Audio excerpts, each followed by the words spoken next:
अच्छा, आज हमारा टॉपिक जो है ये भी शॉर्ट टॉपिक है, कोई बहुत बड़े टॉपिक नहीं होंगे। स्टोर प्रोसीजर को हमने देखना है। स्टोर प्रोसीजर का नाम सुना है आप लोगों ने डेटाबेस में? No sir. अच्छा, चलेंगे थोड़ा एडवांस कॉन्सेप्ट है डेटाबेस का, थोड़ा आगे चल के। हाँ जी। ठीक है सर, कंटिन्यू करें।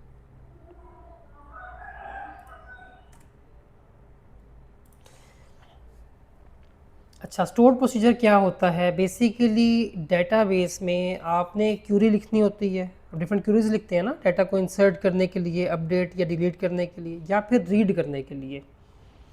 अब जो काम आपने बार बार करना है, आप उसके लिए क्यूरी लिखते हैं, फिर क्यूरी जो है वो ट्रांसलेट होती है, उसमें एरर पहले चेक किए जाते हैं कि एरर तो नहीं है।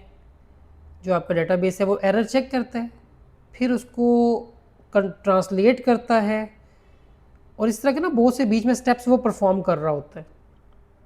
तो अब ये सारे स्टेप्स जो हैं, जब उसको वो ट्रांसलेट करता है बाइनरी फॉर्म में, उसके बाद उसको वो एग्जीक्यूट करता है। सो बाइनरी फॉर्म में लाने से पहले बहुत सारे स्टेप्स होते हैं। तो स्टोर्ड प्रोसीजर क्या होता है? ये एक प्री कंपाइल्ड एसक्यूएल प्रोग्राम होता है, यानी एक फंक्शन होता है। एक क्यूरी हम लिखते हैं एक फंक्शन के अंदर जो पहले से कंपाइल हुई होती है, उसके एरर पहले वो फाइंड कर लेता है, डीबगिंग वगैरह सारा कुछ कर लेता है वो, स्टोर्ड इन डेटाबेस। तो एक प्री कंपाइल्ड फॉर्म में एक क्यूरी हम लिख के रख देते हैं, जिसको हम स्टोर्ड प्रोसीजर कहते हैं। प्रोसीजर इसलिए कहते हैं क्योंकि एक फंक्शन होता है, सॉर्ट ऑफ प्रोसीजर फंक्शन ना, एक तरह के नाम है। फंक्शन आमतौर पे कुछ रिटर्न करता है, प्रोसीजर रिटर्न नहीं करता। ये फ़र्क होता है फंक्शन और प्रोसीजर में। ठीक है, फंक्शन और प्रोसीजर में फ़र्क क्या होगा? फंक्शन कुछ रिटर्न कर रहा होता है। So it contains SQL statement that perform operation on database table. Advantages क्या है? Improve performance. जो आमतौर पे हम क्यूरी लिख के रन करते हैं वो स्लो होती है। स्टोर प्रोसीजर बहुत फास्ट होता है क्योंकि प्री कंपाइल्ड होता है, पहले से कंपाइल हुआ होता है, ट्रांसलेट हुआ होता है बाइनरी फॉर्म में। Security, users can execute procedure without direct table access.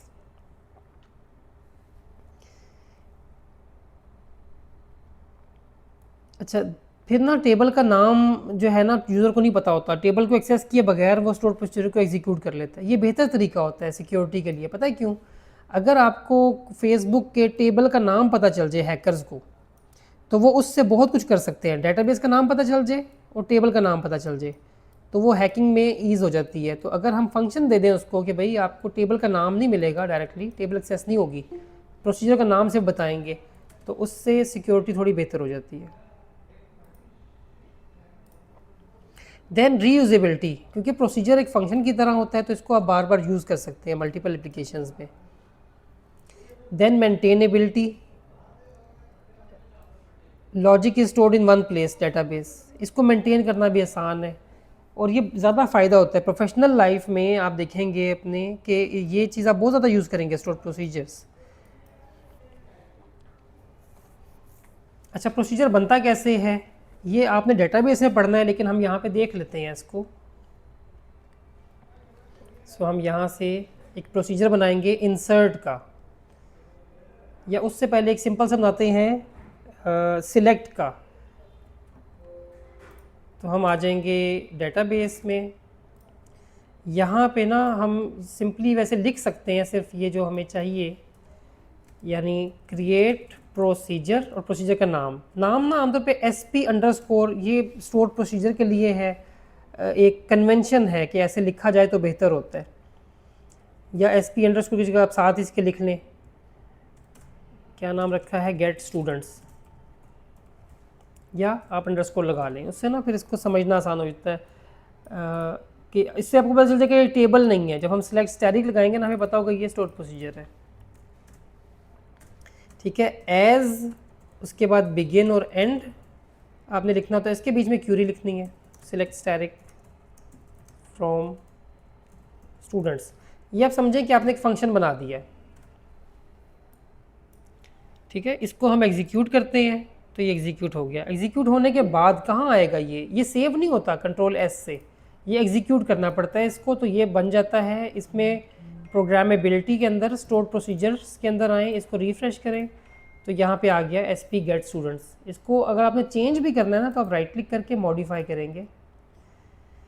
जैसे कि आपने यहाँ पे इसको ऑर्डर बाय स्टूडेंट आईडी ये करना है लेट से।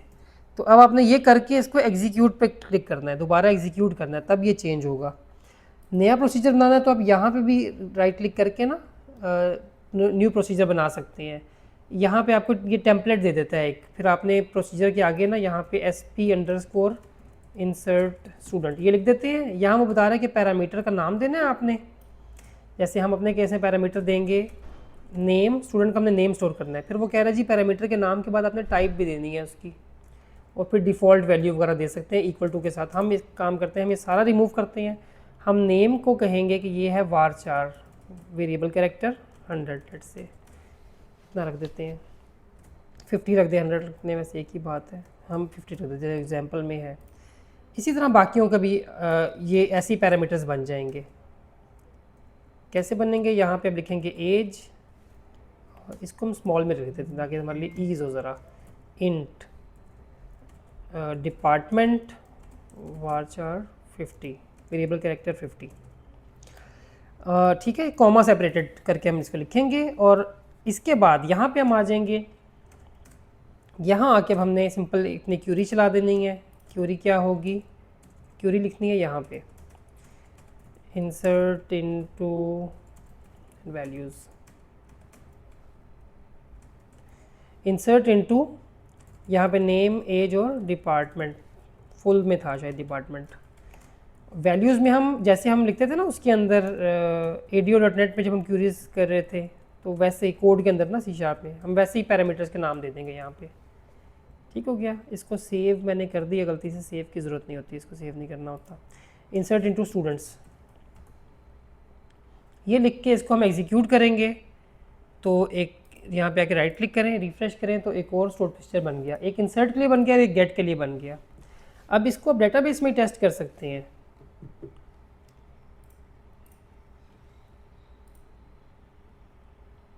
डेटाबेस में कैसे टेस्ट करेंगे, आप इसको राइट क्लिक करें और एग्जीक्यूट स्टोर प्रोसीजर पे क्लिक कर दें। तो वो आपसे पूछेगा इसके पैरामीटर्स वगैरह, पैरामीटर्स तो हैं नहीं तो आप ओके कर दें। ये गेट वाला था शायद, तो उसने ना ये आपको क्यूरी लिख के दे दी है। क्यूरी क्या है, बेसिकली एग्जीक्यूट स्टोर प्रोसीजर को एग्जीक्यूट किया है। हम सिंपल ही लिखते हैं EXEC और SP_ gate students.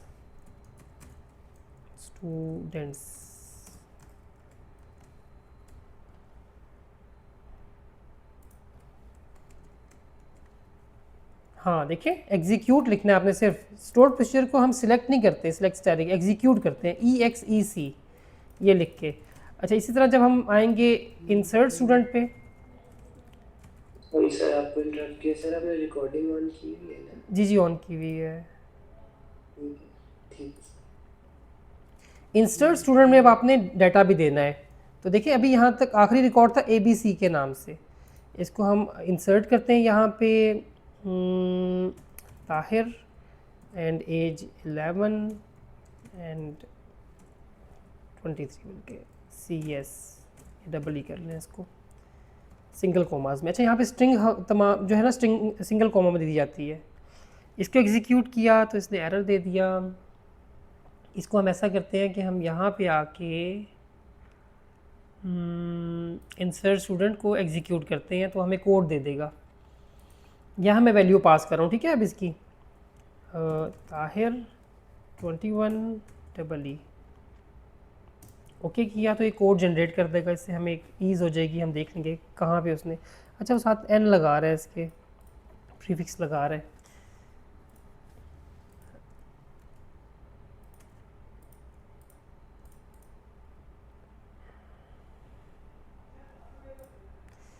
Okay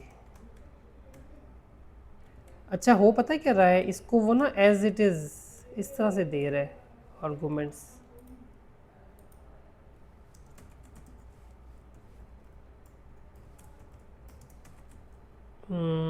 department,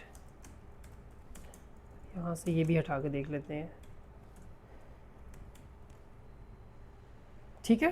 हाँ, तो देखिए एग्जीक्यूट लिखने के बाद स्टोर प्रोसीजर और स्पेस देके उसके पैरामीटर्स आ गए, पहले नेम फिर एज और डिपार्टमेंट। सो इस तरह से ये एग्जीक्यूट होगा। स्टोर प्रोसीजर बनाते कैसे हैं, एग्जीक्यूट कैसे करते हैं, अब हम अपने कोड में आके देखेंगे कि हमने इस पर कैसे काम करना है। सो अभी तक जो हमने कोड किया था ना लास्ट टाइम, ये वही कोड होगा। इसको हम चेक कर लेते हैं रन करके, मैं बल्कि, हाँ ठीक है।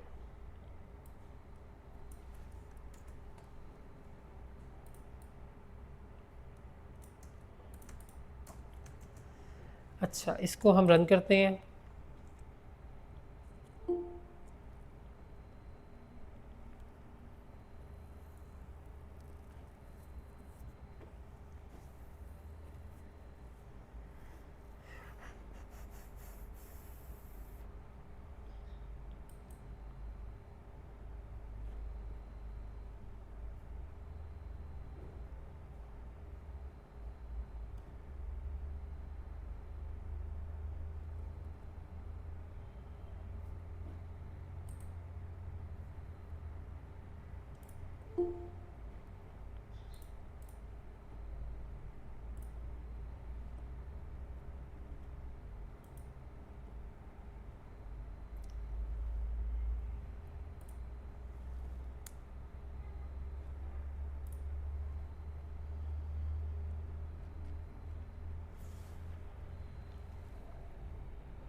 ठीक है, जो लास्ट टाइम हमने बनाई थी ना एप्लीकेशन, उसको हम एक दफ़ा रन करके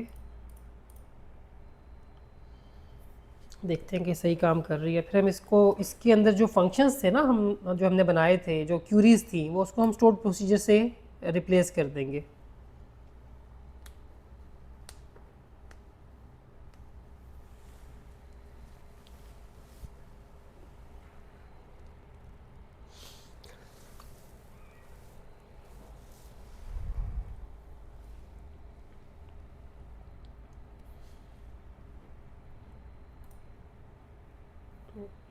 ये आपको याद होगा हमने लास्ट टाइम क्या किया था, जिस तरह हमने स्टूडेंट्स को लोड करना है ना डाटा, तो हमने स्टूडेंट बिजनेस लॉजिक लेयर इसका ऑब्जेक्ट बनाया था और उसमें गेट स्टूडेंट्स का फंक्शन कॉल किया था और उससे हमने डाटा टेबल फिल किया था और ये डाटा सोर्स को असाइन कर दिया था। और BLL के जो गेट स्टूडेंट था, इसके अंदर हमने डाटा एक्सेस लेयर का स्टूडेंट DAL, ये जो लेयर थी, इसका ऑब्जेक्ट बनाया था और इसको गेट स्टूडेंट्स का फंक्शन कॉल किया था इसका। उसके अंदर हमने क्यूरी लिखी हुई थी जो कि डाटा टेबल को फिल करके डाटा टेबल रिटर्न कर रही थी। तो यहाँ पे देखिए हमारे पास ये क्यूरी रन हो रही है सिलेक्ट की भी, और ये बाकी इंसर्ट वगैरह भी हो रहा होगा, हम चेक कर लेते हैं। स्टूडेंट नेम टेस्ट लिख के देख लेते हैं, सेव करते हैं तो ये सेव हो गया। अब हम डिलीट कर देते हैं कुछ रिकॉर्ड। सो 2017 इसको भी डिलीट कर देते हैं, 2016 डिलीट, 2015, अच्छा 2014 इसलिए हो गया क्योंकि ये बाज़ औक़ात ना SQL जंप करता रहता है, जो आईडी से खुद जनरेट करता है ना, इसको जंप करा देता है ये। अच्छा, अभी तक देखिएगा कि हम करेंगे क्या इसमें।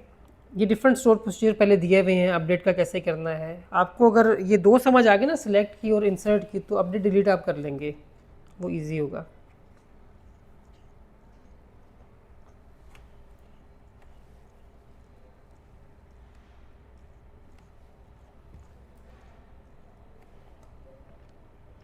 अच्छा, सबसे पहला काम हमने ये करना है कि मैंने गेट स्टूडेंट्स को ना, ये जो क्यूरी थी, इसकी बजाय इसको मैंने करना है स्टोर प्रोसीजर से। तो मैं इसको कमेंट कर रहा हूँ और मैं इसको कमेंट कर रहा हूँ, इन दो लाइंस को।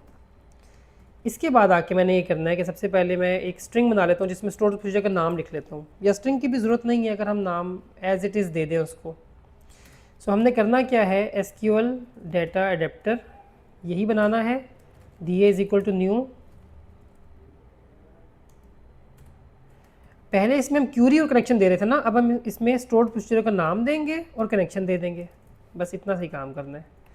SP_ गेट स्टूडेंट्स, ठीक है, बस ये लिखेंगे आप। और एंड पे एक चीज़ आपने और बतानी है यहाँ पे, DA dot select command dot command type, इसको बताना है कि ये क्यूरी नहीं है, ये स्टोर्ड प्रोसीजर है। तो आपने बस ये इसको बताना है। कैसे बताना है? D A dot select command dot command type और equals to command type dot stored procedure.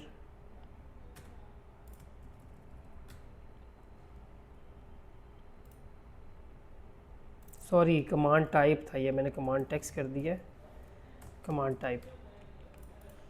ठीक है, तो क्या फ़र्क आया? क्यूरी के बजाय सिंपल स्टोर प्रोसीजर का नाम यहाँ पे दे दिया और आपने इसको बता दिया इसकी टाइप जो है वो स्टोर प्रोसीजर है। बस इतना से ही फ़र्क आएगा। इसके बाद अगर हम रन करें तो इसको रन हो जाना चाहिए। अब हम एक काम करते हैं, इसी के साथ दूसरा भी पहले काम कर लेते हैं, जो हमारा है इंसर्ट वाला। उसमें क्या होगा? उसमें अब हम ये जो कमांड थी ना, SQL command cone dot create command, इसको भी कमेंट कर देते हैं, कमांड टेक्स्ट को भी।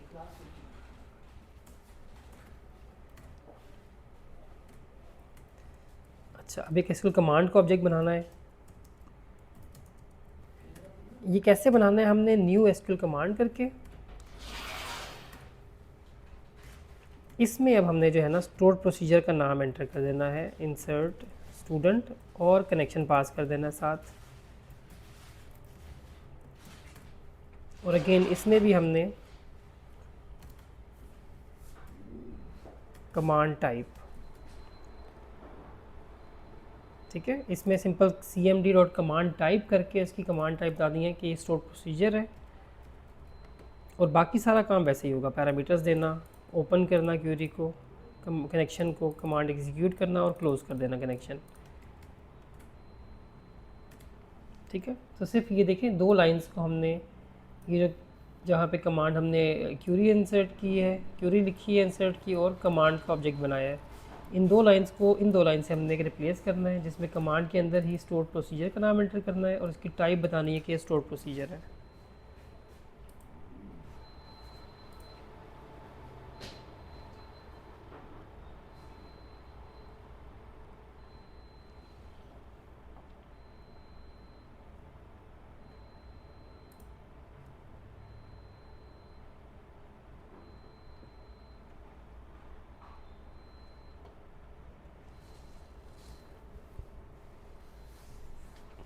इसको रन करके देखते हैं।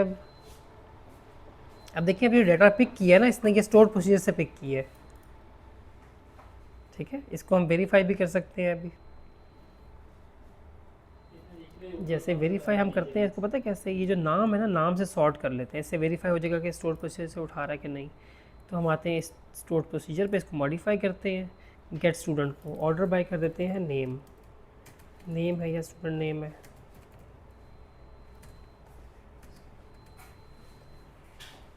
नेम, नेम ही होना है।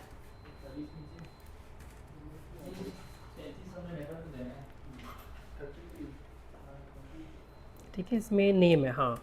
अब नेम से सॉर्ट करने का मतलब ये है कि मैंने इसको ना, ये प्रोसीजर था, इसको नेम से सॉर्ट किया और इसको रन कर दिया, एग्जीक्यूट कर दिया। अब मैं यहाँ पे आके जब इसको रिफ़्रेश करूँगा तो देखिए नाम से सॉर्ट हो गया। इसका मतलब है कि ये स्टोर प्रोसीजर से पिक कर रहे हैं नामों को, डाटा को।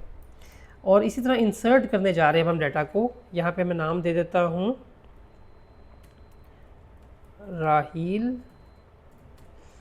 As 23, department mechanical engineering. Save किया तो देखें यहाँ पे, अच्छा यहाँ पे डाटा आया, और वो राहील क्योंकि हमने सॉर्ट किया ना नाम से, तो ये एंड पे नहीं आया रिकॉर्ड, सेंटर में आ गया, क्योंकि वो जहाँ पे इसकी प्लेस बनती थी ना उस नाम की क्रोनोलॉजिकल ऑर्डर में, ये वहाँ पे आ गया। ठीक है, तो ये स्टोर प्रोसीजर की समझ आई आप लोगों को कैसे यूज़ करना है?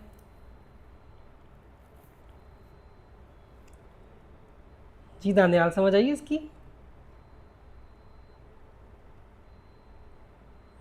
Yes sir. ठीक है, ये सिंपल था थोड़ा। अब हम एक काम करते हैं, जहाँ हम ये मैकेनिकल डिपार्टमेंट में खुद एंटर कर रहा हूँ, अगर मैं ये चाहूँ कि जो डिपार्टमेंट पहले से एंटर हुए हुए हैं, बल्कि नहीं, एक डिपार्टमेंट का टेबल बना देते हैं। यहाँ पे मैंने एक बनाया हुआ है, मैं इसको रिमूव कर लेता हूँ पहले। डिपार्टमेंट्स, इसकी क्यूरी मैंने यहाँ दी होगी कोड में, ये यहाँ पे क्यूरी दी हुई है डिपार्टमेंट के टेबल बनाने की। तो इधर आके हम एक टेबल यहाँ पे डिपार्टमेंट आईडी और नेम होगा बस उसमें, ये बना लेते हैं। इसको हम रिफ़्रेश करते हैं, डिपार्टमेंट से बुला गया। इसमें कुछ रोज़ इंसर्ट कर लेते हैं, जो कि ये ऑलरेडी कुछ मैंने डाली थी, पता नहीं अब ये चलेगा कि नहीं। नहीं, computer science, electrical engineering, management sciences,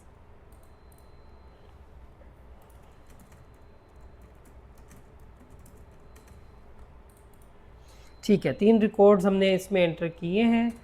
अब हम ये चाह रहे हैं कि यहाँ पे जो डिपार्टमेंट है, TXT डिपार्टमेंट से जो हम ले रहे थे, हमने उसकी बजाय एक और फील्ड बनानी है डिपार्टमेंट का ना, TXT डिपार्टमेंट। इसको मैं फ़िलहाल के लिए कमेंट कर देता हूँ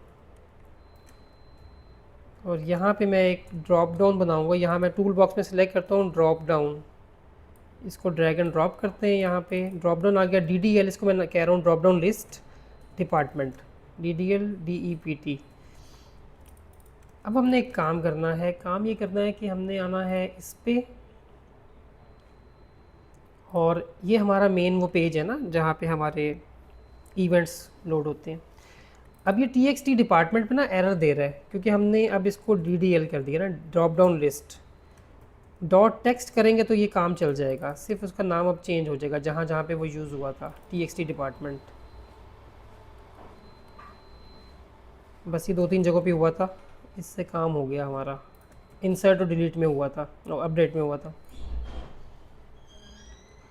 अब हम एक काम करते हैं, हमने करना ये है कि हम ये कैसे कर सकते हैं कि हमारे पास जो डिपार्टमेंट है उसका एक ड्रॉप डाउन बन जाए हमारे पास, जिसमें 2 वैल्यूज़ आ रही हों। हमें उसकी जो सामने टेक्स्ट नज़र आ रहा है उसमें तो हमें चाहिए कंप्यूटर साइंस, मैकेनिकल इंजीनियरिंग, इस तरह की चीज़ें, और उसके बैक एंड पे हमें आईडी चाहिए उसकी, यानी उसमें कंप्यूटर साइंस और उसकी डिपार्टमेंट आईडी 1 दोनों चीज़ें चाहिए हमें। तो ये काम हम कैसे करेंगे, क्योंकि बाज़ औक़ात जो टेबल होता है ना उसमें हम स्टूडेंट का टेबल है ना, तो उसमें हम डिपार्टमेंट स्टोर नहीं करते स्ट्रिंग, हम सिर्फ उसकी आईडी पास करते हैं। ये आपने डेटाबेस में पढ़ा होगा। सो अब हम उस तरफ जाने चाह रहे हैं कि हम किस तरह से बाइंड करेंगे ड्रॉप डाउन लिस्ट को और कैसे पॉपुलेट करेंगे इसको। सो हम एक फ़ंक्शन बना लेते हैं इधर, उसका नाम रख देते हैं private void fill department drop down list DDL। इसमें हमने अगेन वही सारा काम करना जो हम पहले करते आ रहे थे, एक कनेक्शन बनाने वाला, या हमने यहाँ पे कहीं डाटा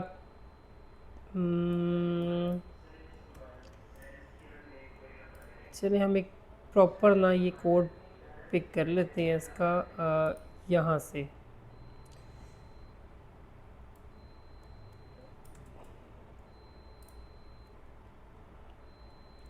अच्छा, इसमें वही नॉर्मल जो क्यूरी थी हमारी, हम वही वाला काम करेंगे। इसमें हम क्या करेंगे, सिलेक्ट स्टैटिक फ्रॉम डिपार्टमेंट्स, बस ये होगा। और बाकी वही तरीका जो डाटा को सिलेक्ट क्यूरी के लिए हम क्या करते हैं, डाटा टेबल फिल करने का जो हमारा काम था सारा, वो हमने कर लिया यहाँ पे। इसके बाद हमने ये करना है कि जो ड्रॉप डाउन लिस्ट है DDL डिपार्टमेंट, इसको डाटा सोर्स असाइन करनी है। तो देखिए पहले वाला काम वही है जो हम बार बार कर चुके हैं कई दफ़ा।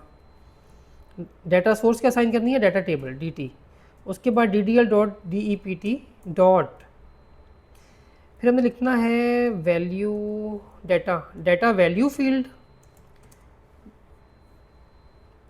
डाटा की वैल्यू क्या होगी वो हमने देनी है यहाँ पे।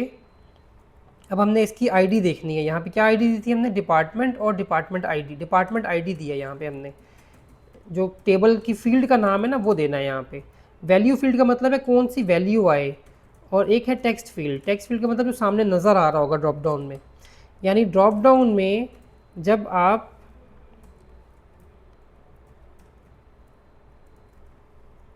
डाटा बाइंड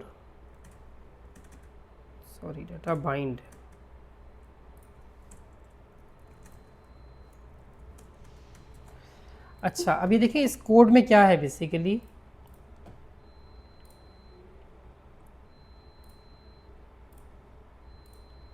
कि सबसे पहले हमने ये जिसका क्यूरी रन करते हैं ना डाटा टेबल को फिल करने के लिए, जो हम नॉर्मली ग्रिड को असाइन कर देते हैं तो ग्रिड फिल हो जाती है, वही काम किया है। अब हमने ये सारा काम करके ना डिपार्टमेंट्स डाटा टेबल में लोड करवाए, उसके बाद ड्रॉप डाउन लिस्ट एक हमने बनाई हुई थी, उसको डाटा सोर्स असाइन कर दिया, वही डाटा टेबल।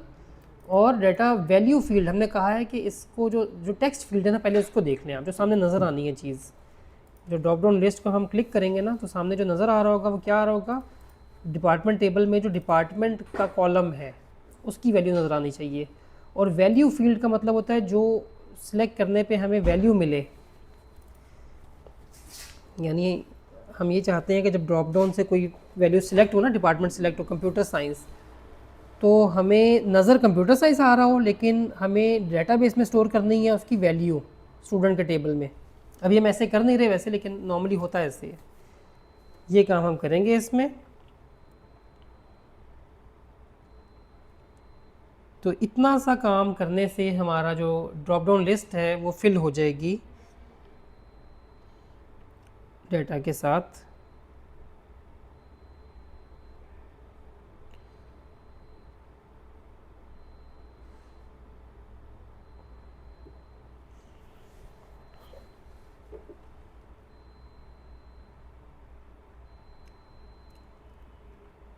जो बाइंड है ना, डाटा बाइंड, इसका मतलब ये होता है कि ये डाटा सोर्स से जो डाटा है ना वो उठा के तो डाटा जो ड्रॉप डाउन लिस्ट है ना उसको फिल कर दो उस डाटा से।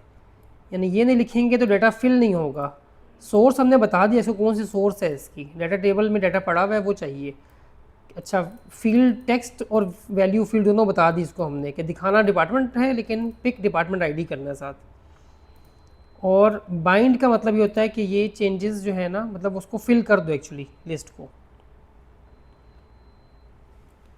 ठीक है, तो ये तीन चीज़ें इंफॉर्मेशन है और ये एक्शन है डाटा बाइंड। दोबारा इसको हम रन करते हैं। पहले हम नॉर्मली रन करके देखते हैं कि इसमें चेंजेस आती हैं कि नहीं। अच्छा, ये गलती होगी, सॉरी। हमने ये किया ये है कि इसको हमने फिल तो कर दिया डिपार्टमेंट को, उसको कॉल कहीं नहीं किया। तो पेज लोड पे आपने इसको कॉल करना है।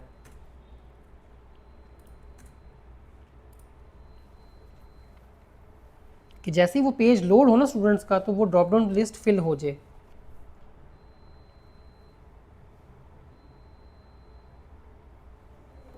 तो देखें जैसे ये लोड हुआ तो इसमें ड्रॉप डाउन लिस्ट फिल हो गई। अब हम इसकी आईडी यूज़ कर सकते हैं, लेकिन हम अपने केस में क्योंकि आईडी पास कर नहीं रहे तो हम आईडी यूज़ नहीं कर रहे, हम तो वैल्यू यूज़ कर लेंगे, टेक्स्ट यूज़ कर लेंगे। अब क्या होगा, हमने जहाँ पे देखें ये था ना TXT डिपार्टमेंट, उसकी जगह हमने क्या कर दिया DDL department dot text. Text वाली प्रॉपर्टी सेम रही और टेक्स्ट की बजाय इसको हम डाटा वैल्यू फील्ड भी कर सकते थे, तो वो उसकी वैल्यू दे देता डिपार्टमेंट। जो हम दोनों चीज़ें चेक कर लेते हैं। पहले मैं यहाँ पे टेक्स्ट लिख के देखता हूँ। अब इसको देखें, इसकी जगह हम अगर सेव करते हैं टेस्ट 22 एंड दिस, तो देखिए इसने यहाँ पे 1 स्टोर किया है। अब मैं यहाँ पे टेक्स्ट की बजाय कर देता हूँ data text field, data text field. हम इसको सेव करके देखते हैं कि ये, अच्छा इसको पहले शायद बिल्ड करना पड़ेगा।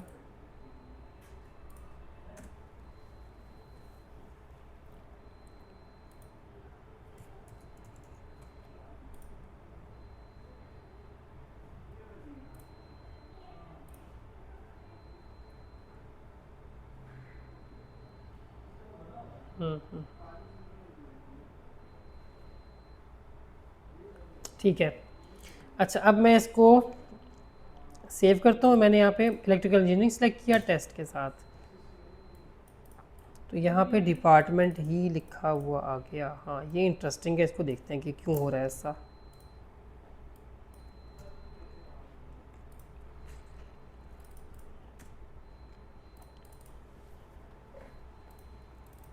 ओ, डाटा टेक्स्ट फील्ड नहीं देना था, सॉरी। टेक्स्ट ही देते हैं इस दफ़ा। हाँ, एक दफ़ा बिल्ड कर लेते हैं इसको। डाटा टेक्स्ट फील्ड का मतलब तो ये है कि कौन सी फील्ड को पिक करना है, डिपार्टमेंट फील्ड को पिक करना है, तो वो तो हमें वहाँ यहाँ पे वो नहीं चाहिए। ठीक है, चलिए मैंने इसको डॉट टेक्स्ट कर दिया।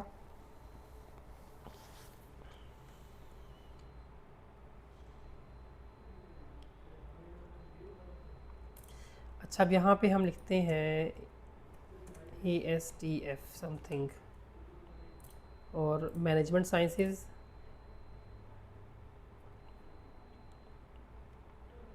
अच्छा, टेक्स्ट में ये हमेशा वन पिक कर रहा है। Department ID,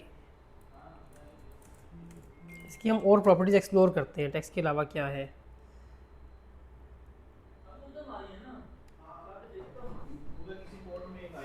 data source, data text field, data value field, equal focus.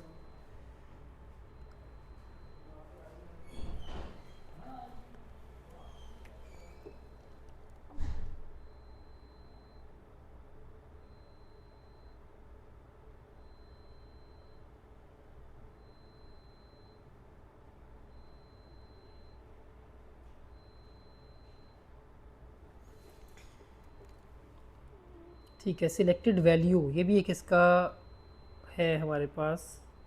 हाँ, ये यूज़ करेंगे हम, सिलेक्टेड वैल्यू। ठीक है, अभी हम टेक्स्ट यूज़ किया था, उससे वो क्या कर रहा था, वो उसकी हमें वो दे देता था, आईडी दे देता था।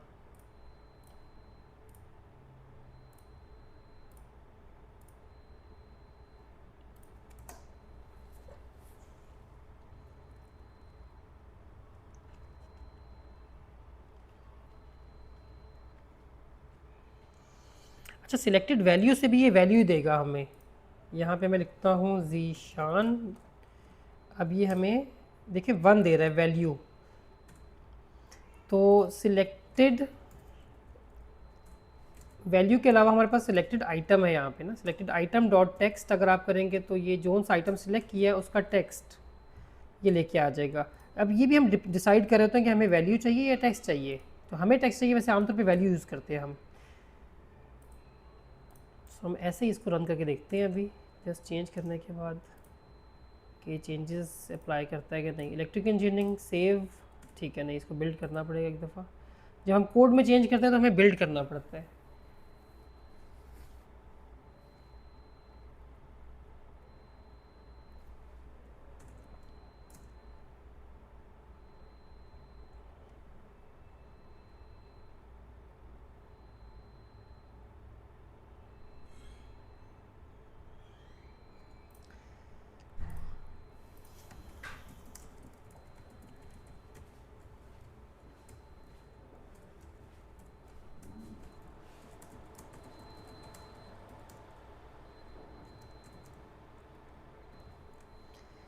ये एक्स्ट्रा रिकॉर्ड हम रिमूव कर लेते हैं और इस पे आ जाते हैं। ठीक है, इसको रिफ्रेश करते हैं।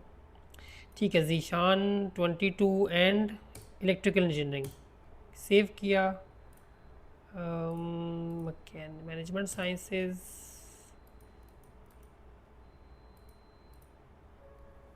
अच्छा ये भी इंटरेस्टिंग है कि हर दफ़ा कंप्यूटर साइंस दे रहा है।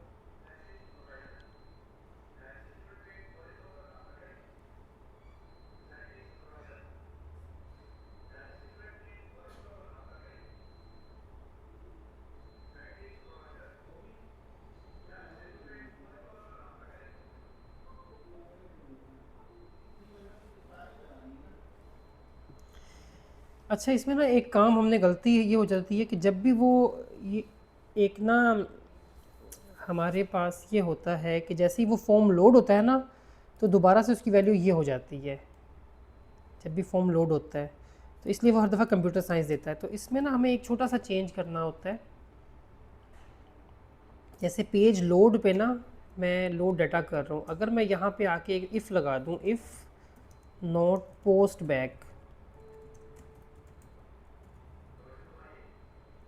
नॉट इज़ पोस्ट बैक, उसके अंदर मैं ये चीज़ लिख दूँ तो हर दफ़ा ये गलती नहीं होगी इससे।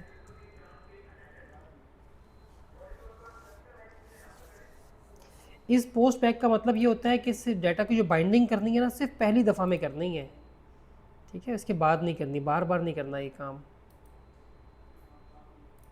बिल्ड करते हैं, यहाँ से दोबारा रिमूव कर लेते हैं एक्स्ट्रा रोज़।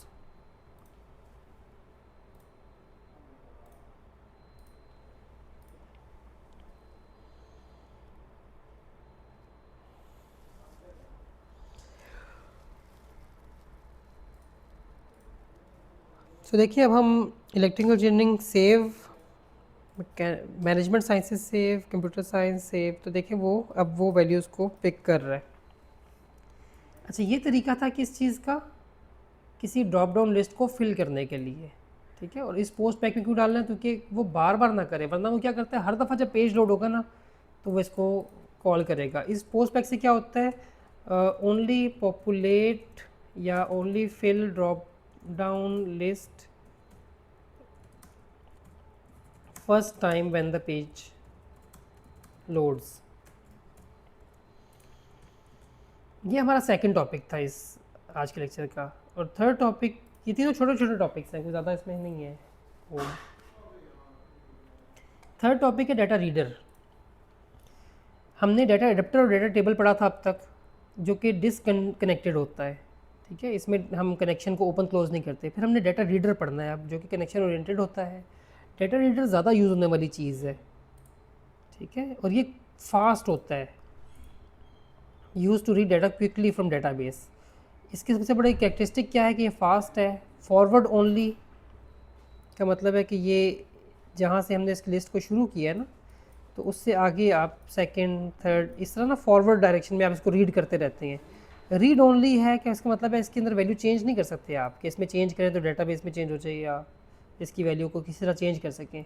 रिक्वायर्स ओपन कनेक्शन, इसके लिए कनेक्शन ओपन होना चाहिए। कनेक्शन ओरिएंटेड अप्रोच क्या होती है, जिसमें कनेक्शन ओपन रहता है जब तक आप डाटा रीड कर रहे हैं। Data is read row by row, ठीक है, इसमें हम रो बाय रो डाटा को रीड करते हैं। इसका मेथड क्या है और इसको हम कैसे यूज़ करेंगे, ये हम थोड़ा सा देख लेते हैं। इसको हम कहीं शो भी करवा लेंगे फिर डाटा को रीड करके।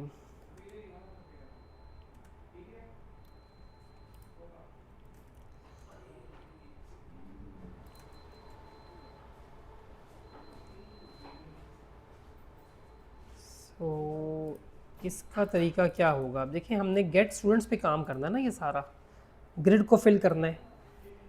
तो अगर मैं इस सारे कोड को कॉपी कर लेता हूँ और इसको कमेंट कर देता हूँ, 1 मिनट, या इस फंक्शन को कमेंट करता हूँ। अब हम इसी काम को करेंगे डाटा रीडर से, तो उसके कोड को देख लेते हैं। अगेन इसमें हम एसक्यूएल कमांड वाला ही काम कर लेते हैं।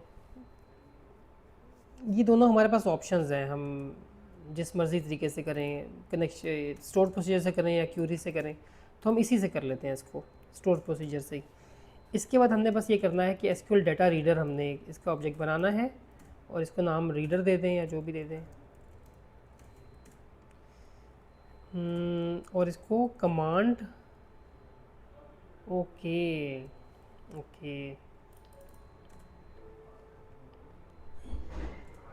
अच्छा, इसको ना हम इस तरह, क्योंकि ये अडेप्टर यूज़ तो नहीं करेंगे इस केस में, हम एसक्यूएल कमांड यूज़ करेंगे। cmd is equal to new SQL command, और इस कमांड के अंदर भी तो हम क्यूरी दे सकते हैं, कमांड के अंदर ही क्यूरी दे देते हैं। सिलेक्ट स्टैटिक फ्रॉम स्टूडेंट्स, ठीक है जी, ये हो गया। इसके बाद कनेक्शन को ओपन कर लिया। अब इसमें ओपन क्लोज़ करना है, जब ओपन होता है ना तो एंड पे क्लोज़ भी होना होता है, तो यहाँ कहीं पे हम इसको क्लोज़ भी करेंगे एंड पे, बिल्कुल। इनको हम रिमूव कर लेते हैं चीज़ों को। चलें, हमने कनेक्शन ओपन किया, क्लोज़ किया, और इसको हमने कनेक्शन भी तो देना होता है, कनेक्शन, ठीक है जी। एक कमांड एग्जीक्यूट करनी है, यहाँ पे हमें लिखना है SQL data reader, reader is equal to cmd dot execute reader, ठीक है। हमने दो मेथड देखे हैं इसके, एग्जीक्यूट नॉन क्यूरी जो कि इंसर्ट अपडेट डिलीट के लिए था, एग्जीक्यूट रीडर जो कि सिलेक्ट क्यूरी के लिए होता है, एग्जीक्यूट स्केलर होता है अगर आपको कोई एक सिंगल वैल्यू चाहिए, एक कॉलम चाहिए, जैसे कोई काउंट वगैरह आपने चेक करना है या एक जस्ट आईडी आपको चाहिए। अच्छा, अब क्या होता है, रीडर जब हमें मिल जाता है तो हमने एक लूप लगाना होता है इस पर। अगर हम सारा काम मैनुअली कर रहे हैं ना, कि हम चाह रहे हैं कि हर लूप के हर आइट्रेशन पे हमें एक वैल्यू मिल रही हो इसकी, डाटा ग्रिड के साथ तो हम बाइंड कर देते हैं तो वो खुद ब खुद सारा कुछ शो कर देता है। अच्छा, हम एक काम ये कर सकते हैं कि हम इसको ना ये भी कर सकते हैं कि जो रीडर है वही हम रिटर्न कर दें। ठीक है, मैं रीडर रिटर्न कर रहा हूँ एज़ इट इज़, और चेक करते हैं कि इससे क्या होता है। यही रीडर हमने असाइन कर देना है, डायरेक्टली भी तो हम कर सकते हैं डाटा टेबल को। यहाँ पे एरर इसलिए दे रहा है क्योंकि डाटा टेबल मांग रहा है ये, इसकी टाइप हमें चेंज करनी पड़ेगी, तो हम चले उस चीज़ में नहीं पढ़ते। वरना नॉर्मली आप जो है ना ये रीडर इसकी टाइप चेंज करके ना डायरेक्टली आप यहाँ पे इसको दे सकते हैं date student grade dot data source. ठीक है, लेकिन हम इसको ना इस तरह से नहीं करते, हम इसको वाइल लूप में रीडर डॉट हैज़ रोज़ का फंक्शन भी है जो बताएगा कि इसमें रोज़ एग्जिस्ट करती हैं कि नहीं। रीडर डॉट रीड, अब रीड का फंक्शन क्या करता है, ट्रू रिटर्न करता है अगर और रोज़ हों, और ना हो रोज़ तो फिर फॉल्स रिटर्न कर देता है। यहाँ पे आके ना मैं स्ट्रिंग में नेम, यूज़र का नाम मैं चाह रहा हूँ कि मुझे नाम अलग से मिले। बाज़ वक़्त हम ये चाह रहे होते हैं कि हमें हर जो डाटाबेस की रो है ना उसकी हर वैल्यू मिल रही हो, फिर हम उस पर कुछ वैलिडेशंस लगाएं, कुछ चेक्स वगैरह लगा सकते हैं। तो यहाँ पे हमने क्या करना है, अब रीडर स्टूडेंट का जो नेम है, नेम ये कॉलम का नाम है, ठीक है, तो टू स्ट्रिंग, इससे नाम आ जाएगा हमारे पास। फिर इसी तरह ही हम डिपार्टमेंट निकाल लेंगे यहाँ पे, डिपार्टमेंट, और यहाँ पे फिर आई थिंक डिपार्टमेंट पूरा लिखना पड़ेगा क्योंकि हमने डेटाबेस में पूरा लिखा हुआ है। यहाँ पे एज आ जाएगी और यहाँ पे एज, और इसको हम, अच्छा ये शायद सारा कुछ हमें स्ट्रिंग में देता है, ठीक है, एज भी जो निकालेगा उस स्ट्रिंग में कन्वर्ट कर लेते हैं हम। यहाँ पे चाहें तो इसको कर सकते हैं इंट डॉट पार्स।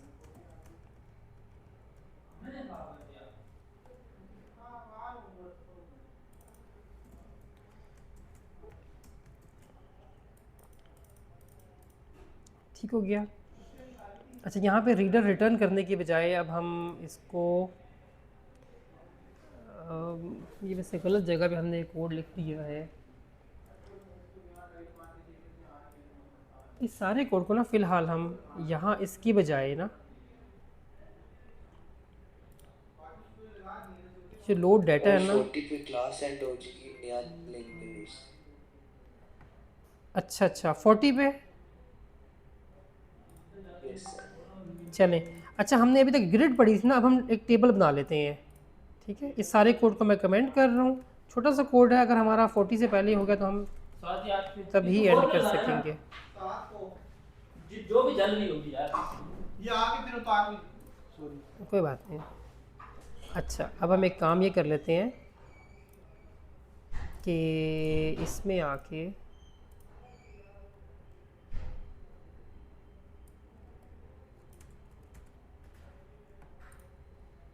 इसमें ना इस ग्रिड की बजाय मैं एक टेबल बना लेता हूँ।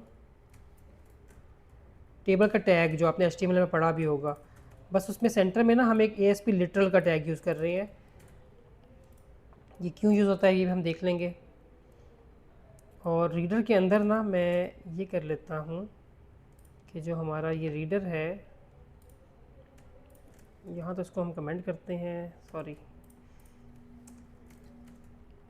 इसके अंदर हम ये काम करते हैं कि जो हमारे पास स्ट्रिंग बिल्डर हम ये यूज़ कर लेते हैं, जिससे हम एक स्ट्रिंग बनाएंगे अभी ना।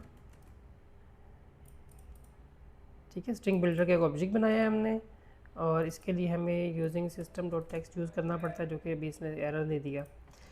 इसके अंदर आके ना हम डायरेक्टली रीडर डॉट नेम भी कर सकते हैं, या मैंने क्योंकि वेरिएबल बना दिया तो यहाँ पे हम एक वेरिएबल इसका दे देते हैं और यहाँ पे इसका एज का वेरिएबल। एज को भी डॉट टू स्ट्रिंग कर लेते हैं यहाँ पे फिर अब।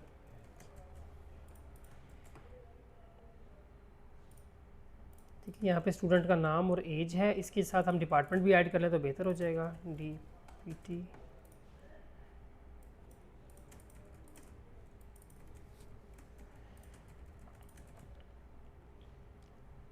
ठीक है, बस इसको हम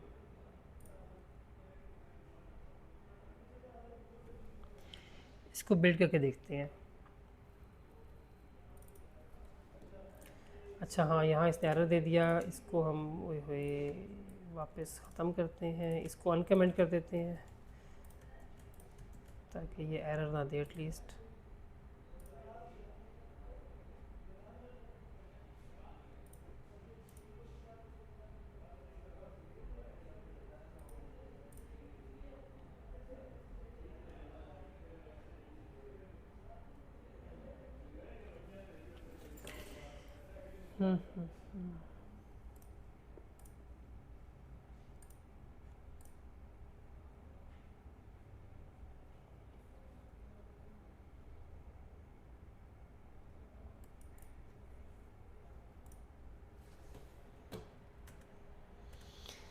अच्छा, इस कोड में ना कुछ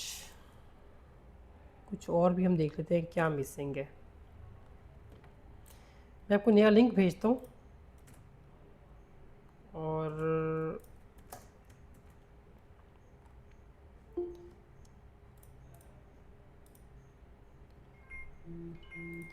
चलिए मैं नया लिंक भेजता हूँ आपको, फिर हम इसको आगे कंप्लीट कर लेते हैं।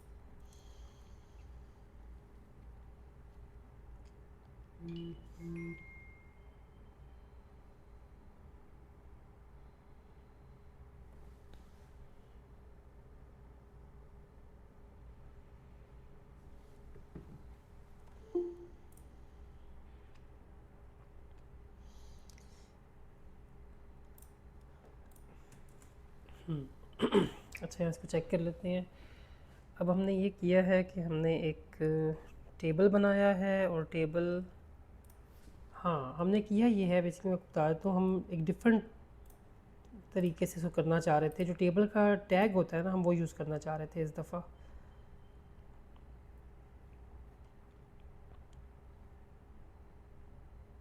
तो इससे इसने टेबल का एक टैग हमें ये दे दिया है, टेबल हेड, और टेबल की रो बना दी है। टेबल की बॉडी एम्प्टी है। ये हमने कहाँ पे टैग बनाया था, हमने ये जो स्टूडेंट में ना, अब हम टेबल यूज़ करना चाह रहे थे। बॉर्डर 1 की बजाय इसको 0 कर देते हैं, और इसको जो क्लास है माई कस्टम टेबल की क्लास में हम कोई निकाल देंगे बाद में, इसकी ना एक बेहतर सी क्लास अब बना देंगे इसकी स्टाइलिंग के लिए। अच्छा, टेबल की बॉडी में हमने लिखा है ASP लिटरल हमने क्यों यूज़ किया है? लिटरल को हमने नाम दे दिया LTL, टेबल रोज़। इसको हमने इसलिए किया है कि टेबल के देखिए हेडर में, तो टेबल तो आपने पढ़ लिया ना, आपने पढ़ा होगा HTML में, तो हेड में इसके जो कॉलम्स के नाम है वो आ गए। जो इसकी बॉडी है ना, जो इसमें कॉलम्स इसके बनने हैं, सॉरी जो रोज़ बननी है, उसको हमने कैसे बनाया है, उसको हमने यहाँ पे जो डेटाबेस से डेटा रीड किया था ना, SQL डाटा रीडर के ज़रिए। ठीक है, इसको हम देख लेते हैं। हमने कनेक्शन बनाया, कमांड हमने ऐड की, कमांड लिखी और उसको कनेक्शन को ओपन किया, फिर SQL डाटा रीडर का ऑब्जेक्ट बनाया। इसके आगे हम लिखते हैं कमांड डॉट एग्जीक्यूट रीडर, तो ये रीडर जो है वो इसको ऑब्जेक्ट रिटर्न कर देता है। रीडर को हम लूप लगा के, लूप की कंडीशन में डॉट रीड का फंक्शन लगाते हैं। जब तक ये रोज़ इसमें होती हैं तो ये ट्रू रिटर्न करता रहता है। जब रोज़ नहीं होती, यानी सारा डाटा रीड कर लिया, टेबल के एंड पे पहुंच गया, तो ये फॉल्स रिटर्न कर देता है, तो ये लूप ब्रेक हो जाता है। इसके अंदर आके हमने अब कोई भी इसके जो वैल्यू है, सबसे पहले जो है ना, जो लूप चलेगा तो पहली रो आएगी हमारे पास। पहली रो में जो स्टूडेंट का नाम था वो कैसे रीड करेंगे, रीडर, ये एक एरे बन जाएगी, उसके अंदर उसके आर्गूमेंट्स आ जाएंगे ना, यानी पहले सबसे पहले हम कॉमास में नेम लिखेंगे तो नेम आ जाएगा, और इसको स्ट्रिंग में हमने कास्ट कर लिया जो भी हमारे पास वैल्यू आ रही है। सेकंड में एज, इसको स्ट्रिंग में कास्ट किया, उसको हमने इंट में पार्स कर लिया। यहाँ पे ज़रूरत नहीं थी इंट में करने की, लेकिन हमने फिर भी चले कर लिया इसको फ़िलहाल के, अगर हमने इस पर कोई वर्किंग करनी हो तो हम यहाँ पे कर सकें। देन डिपार्टमेंट को भी हमने ऐसे ही रीड कर लिया। फिर हमने एक ऊपर स्ट्रिंग बिल्डर का ऑब्जेक्ट बनाया है, स्ट्रिंग बिल्डर, और स्ट्रिंग बिल्डर के साथ हमने अपेंड किया। अपेंड ये बेसिकली एक बेहतर तरीका है करने का, लाजमी नहीं था स्ट्रिंग बिल्डर हम बनाते, हम एक स्ट्रिंग भी बना सकते थे, string S B is equal to empty, और इसको फिर हम ये कर सकते थे कि हर दफ़ा string is equal to S B plus, ये अपेंड कर रहे हैं हम हर दफ़ा ना इसके साथ।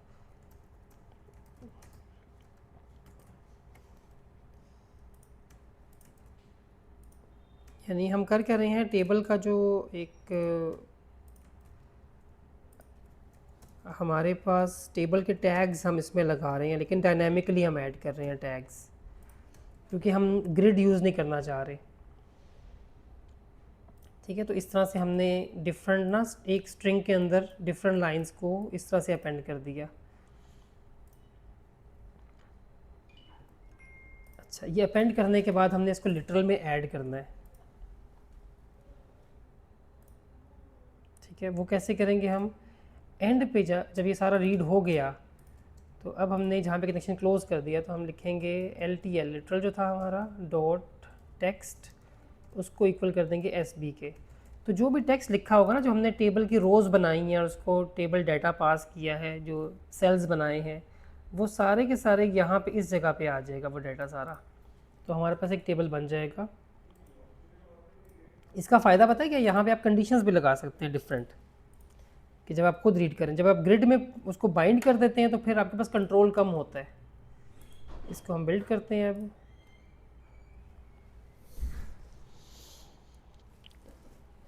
इस टेक्निक को, इसको आप यहाँ भी कर सकते हैं वेब में भी, और सेम आप डाटा रीडर को यूज़ कर सकते हैं जो विंडोज़ एप्लीकेशंस है, विंडोज़ फॉर्म एप्लीकेशन, उसमें भी।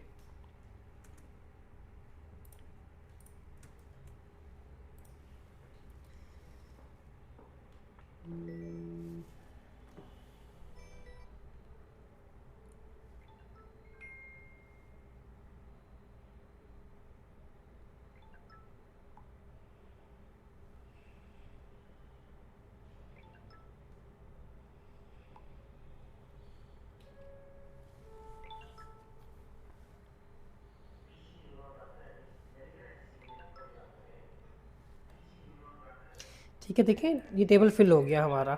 अब इसको स्टाइल्स कोई नहीं मिले हुए इस टाइम पे। अब इसको स्टाइल कैसे अप्लाई करेंगे, हम एक काम करते हैं, CSS जनरेट करवा लेते हैं इसकी।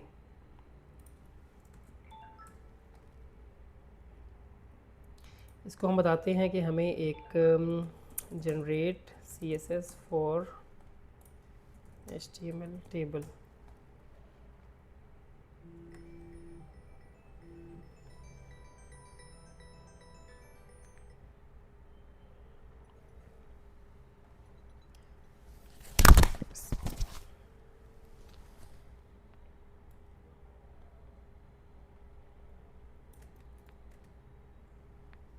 जी अस्सलाम वालेकुम।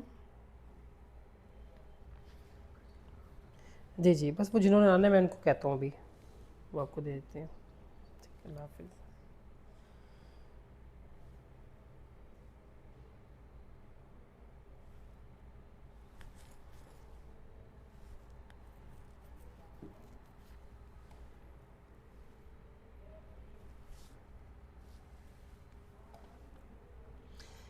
ओके, अच्छा हमने इसको अब कहाँ पे ऐड करना है, साइट मास्टर में, जो CSS थी यहाँ पे।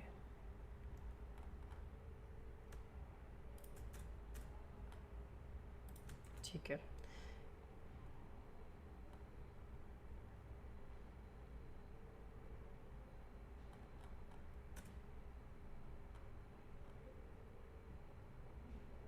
ओके। अच्छा, ये 2 क्लासेस और भी थी ऊपर।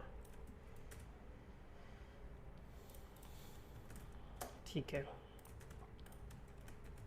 ये उसने क्लास दी हुई है टेबल कंटेनर, तो हम अपने टेबल को भी ये क्लास दे देते हैं, टेबल कंटेनर।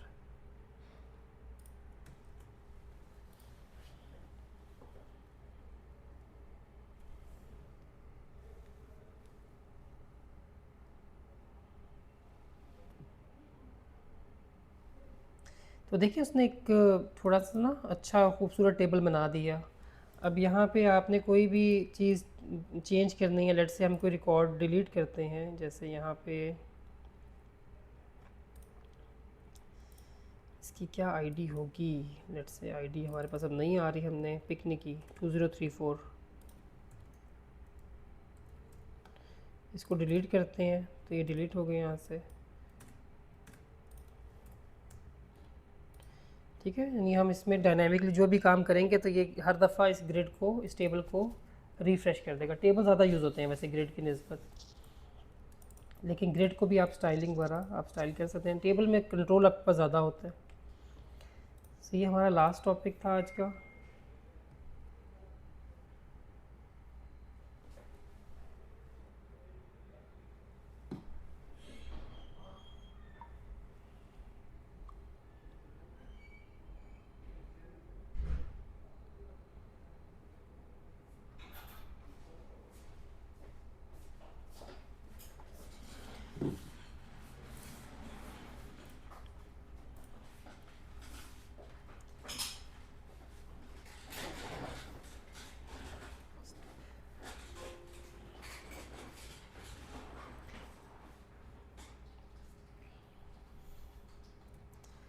ठीक है, चलिए यहीं तक हमारा लास्ट आप जो था ना लेक्चर था, और बाकी एक दो स्लाइड्स हैं, आप पढ़ लीजिएगा।